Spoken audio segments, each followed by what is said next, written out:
தமிழ் தடம் நேயர்களுக்கு வணக்கம். நம்மோடு உரையாட ஊடகவியலாளர் திரு கேப்ரியல் இணைந்திருக்காங்க. வாங்க பேசலாம். அதுக்கு முன்பாக நம்ம தொடர்ந்து வைக்கக்கூடிய ஒரு கோரிக்கை தான், சப்ஸ்கிரைப் பண்ணிட்டு வீடியோ பாருங்க அப்படின்னு சொல்லிட்டு இருக்கோம். நம்மளுடைய கோரிக்கை ஏற்று தொடர்ந்து சப்ஸ்கிரைப் பண்றீங்க, பெரிய நன்றிகள். இந்த ஆதரவு நீங்க கொடுத்துக்கிட்டே இருங்க. உங்களுடைய கருத்துக்கள் எதுவாக இருந்தாலும் அதை கமெண்ட்ல தெரிவிங்க. தொடர்ந்து படிச்சுட்டு தான் இருக்கோம். வாங்க வீடியோக்குள்ள போலாம். வணக்கம். வணக்கம். பிக் பாஸ் நிகழ்ச்சி நிறைய விமர்சனத்துக்கு ஆளாகக்கூடிய ஒரு நிகழ்ச்சியாக இருக்கு. பிக் பாஸ் நிகழ்ச்சி இந்த சீசன் முடிய போகுது. கிட்டத்தட்ட 90 நாளை கடந்தது வெற்றிகரமாக ஓடிக்கொண்டிருக்கு. ஸோ இப்போ ரீசெண்டா அந்த நிகழ்ச்சி மீது ஒரு விமர்சனம் என்ன அப்படின்னா, அந்த நிகழ்ச்சியில போட்டியாளராக இருந்த விஜய் பார்வதி அவர்கள் நடந்து கொண்ட விதம் அப்படின்றது விமர்சனத்தை ஏற்படுத்தியிருக்கு. சக போட்டியாளரை எட்டி உதச்சி வெளியே தள்ளக்கூடிய ஒரு கார்ல உட்காந்துருக்காங்க, ஒரு டாஸ்க் நடக்குது. அப்பொழுது சக போட்டியாளரை ஒரு பெண்ணை எட்டி உதச்சி ஒரு ஆணும் பெண்ணும் வெளியே தள்ளுறாங்க, விஜய் பார்வதி மற்றும் கமருதீன் அப்படின்றவங்க. இது பயங்கரமான விமர்சனத்தை ஏற்படுத்துது.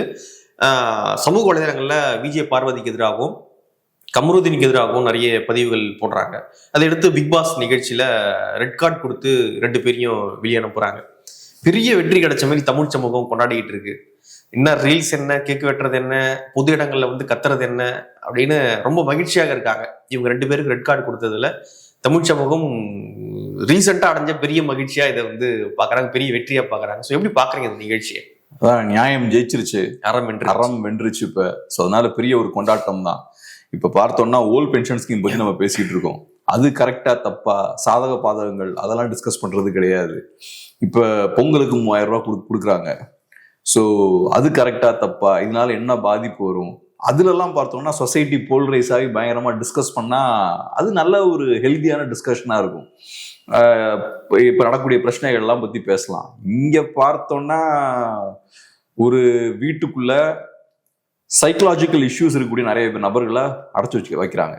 நேச்சுரலா நீங்க சைக்கலாஜிக்கல் இஷ்யூஸ் இருக்கக்கூடிய நிறைய ஆட்களை அடைச்சு வச்சீங்கன்னா பிரச்சனை தான் வரும். நான் பார்த்த லெவலில் இந்த பிக் பாஸ் குரூப் இருக்காங்க பாருங்க, அந்த ரூம்ல இருக்கக்கூடிய நிறைய பேருக்கு மென்டல் ஹெல்த் இஷ்யூஸ் இருக்கிறதா நான் பாக்குறேன். நிறைய பேருக்கு அந்த சிக்கல் இருக்கு. இப்ப சோசியல் மீடியாவை பொறுத்தளவில் இப்ப என்னன்னா, நீங்க நல்ல விஷயங்கள் பண்ணியும் பப்ளிசிட்டியை பெறலாம். நல்ல விஷயங்கள் பண்ணி அறிவுபூர்வமான விஷயங்கள் பேசி பப்ளிசிட்டி வாங்குறது கஷ்டம். ஸோ அதுல உள்ள ஒரு ஷார்ட்கட்டும் இருக்கு. கிருத்தனம் பண்ணியும் நீங்க பப்ளிசிட்டி எல்லாம் நீங்க பெறலாம். அந்த ரூட்ல கொஞ்சம் கிருத்தனமான வேலைகள் பார்த்து பப்ளிசிட்டிய பெறக்கூடிய ஆட்கள் நிறைய பேர் இருக்காங்கல்ல, அவங்க எல்லாம் நிறைய பேர் பார்த்தோம்னா இந்த பிக் பாஸ் வீட்ல இருக்காங்க. ஸோ அல்டிமேட் அப்ஜெக்டிவ் என்னன்னா, இந்த மாதிரியான கோளராட்கள் எல்லாம் ஒரு ரூம்ல போட்டு அடைச்சு வச்சோம்னா கண்டிப்பா பிரச்சனை வரும், டிராமா கிரியேட் ஆகும். நார்மல் ஹியூமன் பீயிங்ஸ் ஒரு 10 பேர் இருந்தாங்கன்னா ஒன்றும் பிரச்சனை வராது, அவங்க வேலையை பார்த்துட்டு இருப்பாங்க, ஓரளவுக்கு ஒரு பீஸ்ஃபுல் கோ எக்ஸிஸ்டன்ஸ் இருக்கும். பட் இந்த மாதிரியான இஷ்யூஸ் இருக்கக்கூடிய ஒரு 10-15 பேரை நீங்க ஒரு ரூம்ல அடைச்சு வச்சீங்கன்னா நேச்சுரலா பயங்கரமான டிராமா இருக்கும், அடிதடி நடக்கும். இதுல வேடிக்கையான விஷயம் என்னன்னா, சொசைட்டி போல்ரைஸ் ஆகிறதான் வேடிக்கையா இருக்கு. இதுல இவன் கரெக்டா அவன் கரெக்டா, நாங்க இவரை சப்போர்ட் பண்றோம், அவர் பக்கம் தான் நியாயம் இருக்கு. நான் சொன்ன மாதிரி நிறைய பேருக்கு சைக்கலாஜிக்கல் இஷ்யூஸ் இருக்காங்க. எல்லாம் ஒரு விதமான ஒரு நார்சிசமோட வெளிப்பாடு தானே. தற்காதலர்கள் வாங்கல்ல, தங்களை பத்தியே நினைச்சிட்டு இருக்கிறது, பப்ளிசிட்டி மேல ஒரு பயங்கரமான அதீத விருப்பம் இருக்கிறது, இதெல்லாம் நார்சிசமோட ஒரு எக்ஸ்டென்ஷன் தான். ஸோ இப்ப பார்த்தோம்னா சொசைட்டியும் அதை என்ஜாய் பண்றாங்க. இவங்க பக்கம்தான் நியாயம் இருக்கு, இவங்க தான் தப்பு. எனக்கு தெரியல அது ஏன் உட்கார்ந்து பார்க்கணும், ஏன் சொசைட்டி 2ஆ போல்ரைஸ் ஆகணும். நான் கொஞ்சம் இந்த சினிமா நண்பர்களோட பழகுறதுக்கான கொஞ்சம் வாய்ப்பு எனக்கு ஸ்டார்டிங்ல கிடைச்சது. அப்ப நான் பார்த்திருக்கேன் என்னன்னா, அந்த விஷயத்த செஞ்சு முடிக்கிறதுக்கு பார்த்தோம்னா என்னதும் நாங்க பண்ணுவோம். எனக்கு ஒரு விஷயம் எனக்கு கிடைக்குது, ஒரு ரோல் கிடைக்குதுன்னா அதுக்கு நான் எந்த எக்ஸ்டென்ட்டுக்கும் போவேன் அப்படின்ற சில விஷயங்கள் பண்ணுவாங்க. இதுவும் எனக்கு பார்க்கும்போது அப்படிதான் இருக்கு. டெஸ்பரட்டா அந்த டிவியில உட்கார்ந்துக்கிட்டு பப்ளிசிட்டியை பெறுவதற்காக, ஃபேமுக்காக அந்த அந்த பிக் பாஸ்ன்றதே அது ஒரு மென்டல் அசைலம். அது அந்த ரூம்குள்ள உட்கார்ந்துக்கிட்டு ஒரு 100 நாள் எதையாவது கிருத்தனம் பண்ணிட்டு இருக்கிறது இவங்களுக்கு தெரியும். தி வேர்ல்ட் இஸ் வாட்சிங்னு இவங்களுக்கு தெரியும், தெரிஞ்சுதான் அதெல்லாம் பண்ணிட்டு இருக்காங்க.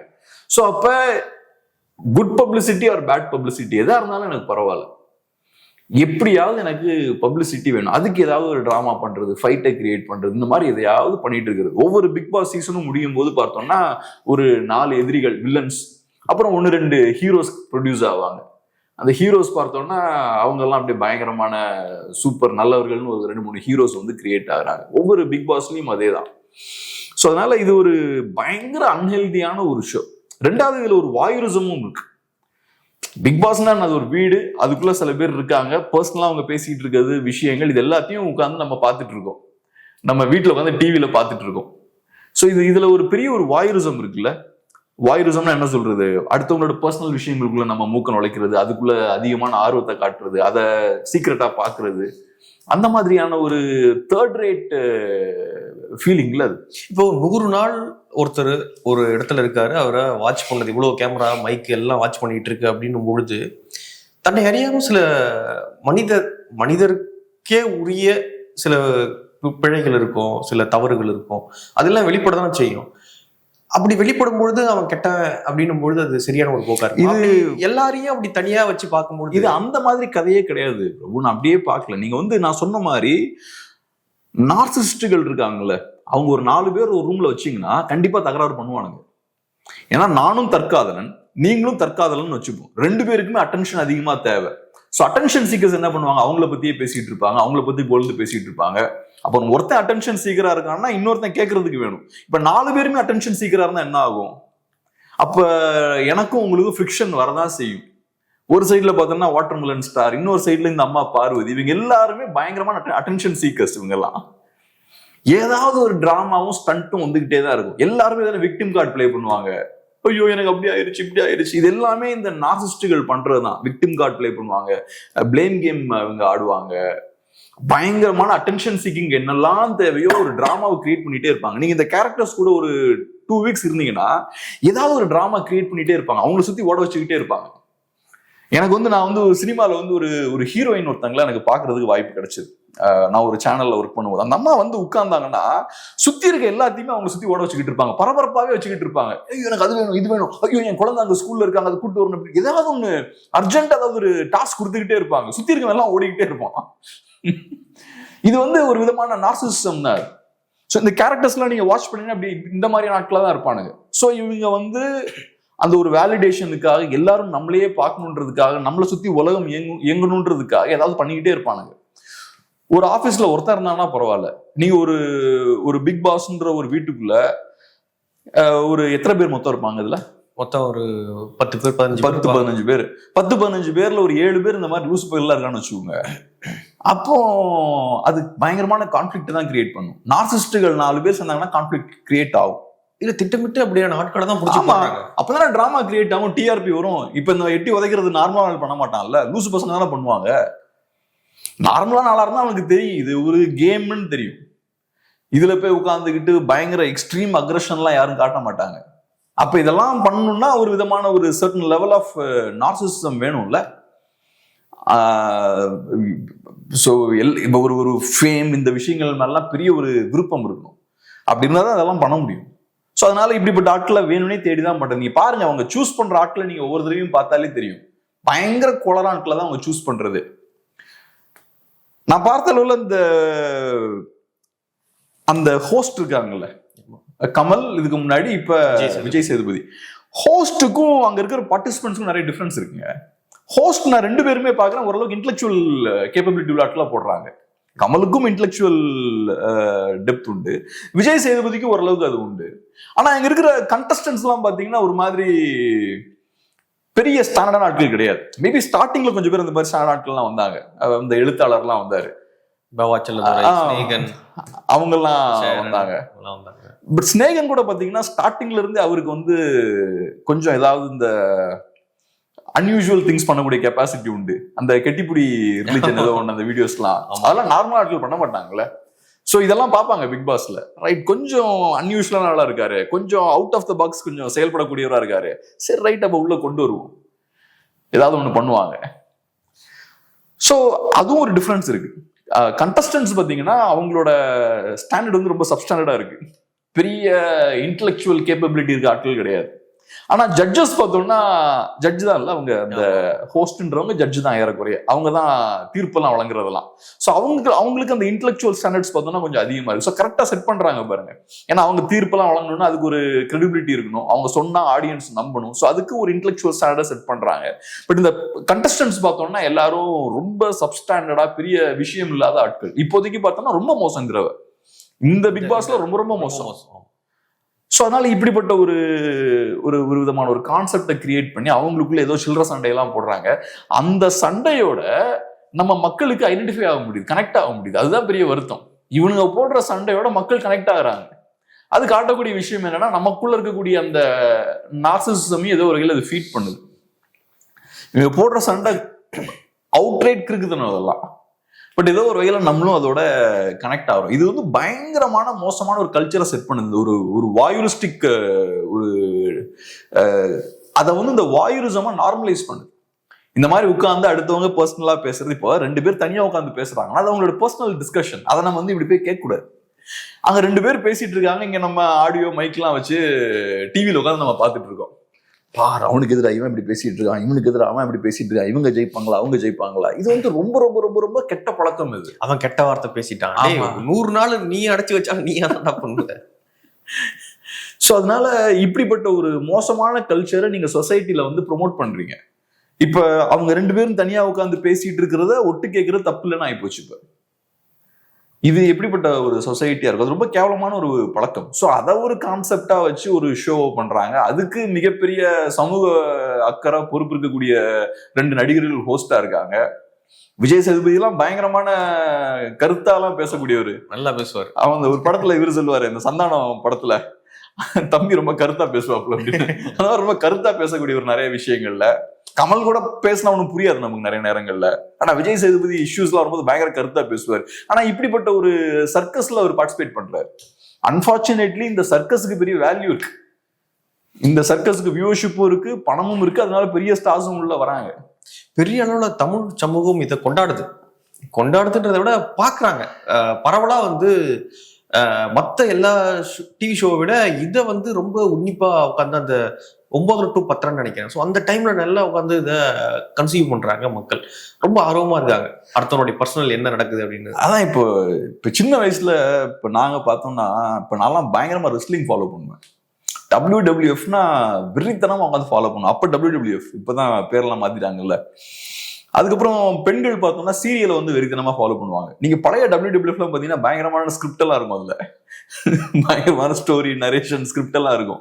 ட்விஸ்ட் அண்ட் டர்ன்லாம் பயங்கரமா இருக்கும். ஸோ இவர் பக்கம் தான் நியாயம் இருக்கு, நம்ம இவர் தான் சப்போர்ட் பண்ணணும், அவரு தான் கெட்டவர், அப்படி இப்படின்னு நிறைய நம்ம இமோஷனல் அதோட கனெக்ட் ஆயிரும். இந்த கேரக்டர்ஸோட நம்ம இமோஷனலா கனெக்ட் ஆயிரும். அதே மாதிரி சீரியல் பார்க்கும்போது என்ன ஆகுது, இந்த கேரக்டர் தான் நியாயம், இவன் ரொம்ப மோசமானவன், நியாயம் ஜெயிக்கணும், ஸோ கடைசியில் வரைக்கும் ஜெயிப்பாங்களா அப்படின்ற அந்த ஆர்வத்தோட பார்க்குறது. அப்புறம் கடைசியில் நியாயம் வெல்லும் போது நம்ம சந்தோஷப்படுறது. இங்கேயும் ஏறக்குறைய அதே மாதிரி தான். அங்கே இருக்கக்கூடிய கேரக்டர்ஸோட நம்ம ஐடென்டிஃபை பண்றோம். இப்போ ஒரு சீரியல்ல இருக்கக்கூடிய கேரக்டர்ஸோட ஐடென்டிஃபை பண்றது கூட பரவாயில்ல, அதுல சரி ஒரு கொஞ்சம் நார்மலான ஆட்களும் இருப்பாங்க, ஏதோ ஒண்ணு. ஆனா இந்த பிக் பாஸ் ஹவுஸை நான் பார்த்த அளவுல நிறைய பேர் நிஜமாவே லிட்டரலா லூசிங்களா இருக்காங்க. ஸோ இவங்களோட ஆடியன்ஸ் ஐடென்டிஃபை ஆகுறதே ரொம்ப தவறான ஒரு விஷயம். இவங்க பண்ற டிராமாவோடலாம் ஐடென்டிஃபை ஆகக்கூடாது. அவங்கள பார்க்கும்போது என்ன உலகத்துக்கும் இவங்களுக்கு சம்பந்தமே இல்லையன்ற மாதிரி இருக்கணும் ஆக்சுவலா. ஆனா அவங்களோட நம்ம கனெக்ட் ஆகிறோம் ஏதோ ஒரு வகையில. அவங்களோட கனெக்ட் ஆகும் போது தான் இவன் ஜெயிக்கணும், அப்புறம் அவன் ஒரு கிறுக்குத்தனம் பண்ணும்போது அது நம்மளை கோவப்படுத்துது. இதெல்லாம் நடக்கக்கூடாது ஆக்சுவலா. இவங்க நம்மளை இன்ஃபுளுன்ஸே பண்ணக்கூடாது. அன்பார்ச்சுனேட்லி இந்த குரூப் அதெல்லாம் இன்ஃபுளுன்ஸ் பண்றாங்க. இங்க இருக்க ஆட்கள் நிறைய பேர் பாருங்களேன், நான் எல்லாரையும் சொல்லல, ஜெனரலைஸ் பண்ணல, நிறைய பேர் யாருன்னு எனக்கு தெரியாது. ஆனா சில பேர் நான் ஃபாலோ பண்ணிருக்கேன். அவங்க எல்லாம் பப்ளிசிட்டிக்காக எந்த எக்ஸ்டென்ட்டுக்கும் போறவங்க. லிட்டரல் அதை நம்ம பார்த்துட்டு இருக்கோம். பப்ளிசிட்டிக்காக சோசியல் மீடியாலையும் டிவிலையும் எந்த எக்ஸ்டென்ட்டுக்கும் போகக்கூடிய கேரக்டர்ஸ் அவனுங்க. அப்ப மக்களை மனிப்புலேட் பண்றதால எனக்கு பப்ளிசிட்டி கிடைக்கும்னா அதை தாராளமா பண்ணுவானுங்க. நான் சொல்றது ரொம்ப வேகா சொல்றேன், பப்ளிசிட்டின்ற வார்த்தையை நான் யூஸ் பண்றேன். நெகட்டிவ் பாசிட்டிவ்க்குள்ளே போல, நெகட்டிவ்க்கும் அவங்க ரெடியா தான் இருக்காங்க. ஏன்னா பாசிட்டிவ் பப்ளிசிட்டி வாங்குறது கொஞ்சம் கஷ்டம், நெகட்டிவ் வாங்குறதுக்கு நிறைய மார்க்கெட் ஸ்பேஸ் இருக்கு.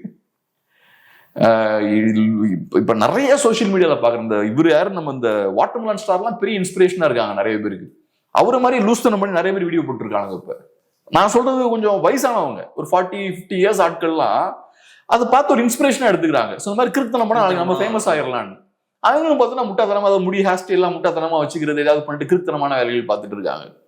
ஸோ இது டெஸ்பரேஷனோட வெளிப்பாடு தானே. இந்த டெஸ்பரேஷனை பிக் பாஸ் ஹவுஸ்குள்ளேயும் கொண்டு வருது. டெஸ்பரேட்டா இப்ப என்ன அந்த கார்கள் வந்து உதைக்கிற அளவுக்கு என்ன உனக்கு அவ்வளவு பெரிய வெறி, அங்க என்ன பெரிய போரா நடக்குது, இங்க ஜெயிச்சே தீரணும்னு அந்த அளவுக்கு அக்ரஷனோட செயல்படுறீங்க நீங்க. அதான் நான் சொன்னேன், இந்த சினிமா குரூப் நான் பார்த்திருக்கேன் ஸ்டார்டிங்ல. கொஞ்சம் இந்த நான் படிச்சு முடிச்சதுக்கு அப்புறம் 3-4 இயர்ஸ் அவங்களோட டிராவல் பண்ற வாய்ப்பு எனக்கு கொஞ்சம் கிடைச்சிருக்கு. சும்மா ஒண்ணும் இல்லை, ஆடிஷனுக்கு போயிட்டு வருவாங்க, ஃப்ரெண்ட்ஸோட இருப்பாங்க. ஆனா ஒரு ரோலை டார்கெட் பண்ணணும்லாம் வரும்போது அவங்களோட ஆட்டிடியூட் எல்லாம் மாறிடும். அதை எடுக்கணும் அப்படின்னா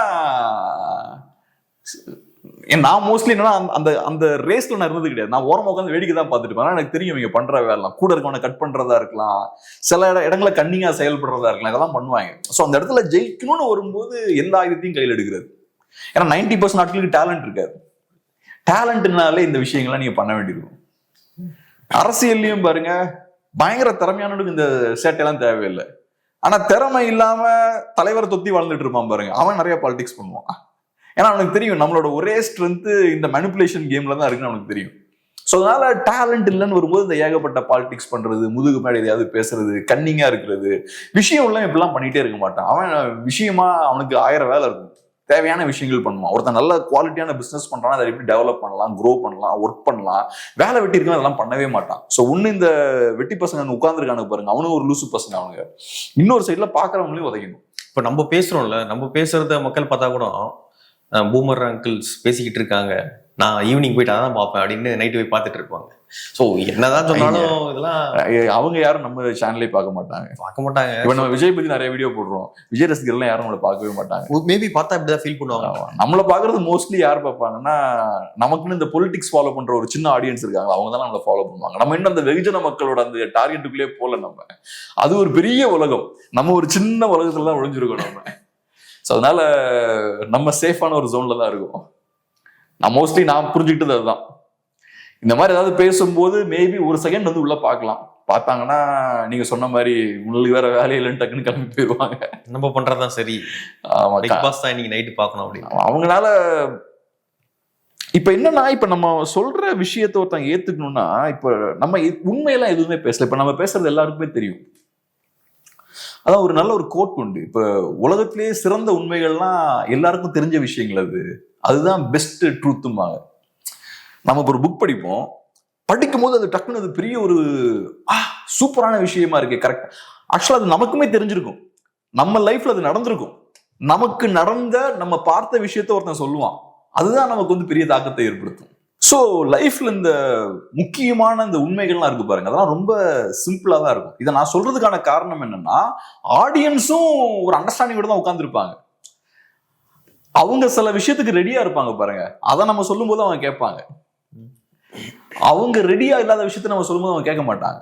ஸோ இன்னைக்கு ஒரு விஜய் ரசிகர் வந்து உட்கார்ந்துருக்காருன்னா நம்ம சொல்ற பொலிட்டிக்ஸ் அவர் கேட்க மாட்டார். ஏன்னா நம்ம விஜய்க்கு எதிராக நம்ம அரசியல் பேசிட்டு இருக்கோம். ஆக்சுவலா விஜய்க்கு எதிராக இல்ல, விஜயோட அரசியலுக்கு எதிராக நம்ம பேசுறோம். ஸோ அவர் அதுக்கு ரெடியா இருக்க மாட்டார். மேபி ப்ராபப்லி 10 இயர்ஸ் கழிச்சு ரெடியா இருப்பார் அவர். அப்போ அவர் கேட்பார், 5 இயர்ஸ் கழிச்சு ரெடியா இருப்பார். ஸோ இங்கேயும் அதே தான், அந்த ஆடியன்ஸ் கம்ப்ளீட்டா வேற. அவங்க நம்ம வீடியோவை பார்த்தாங்கன்னா ஒரு 2 மினிட்ஸ்ல அவங்க போயிடுவாங்க. ஸோ அவங்க இந்த உண்மைக்கு அவங்க முதல்ல ரெடியா இருக்கும்.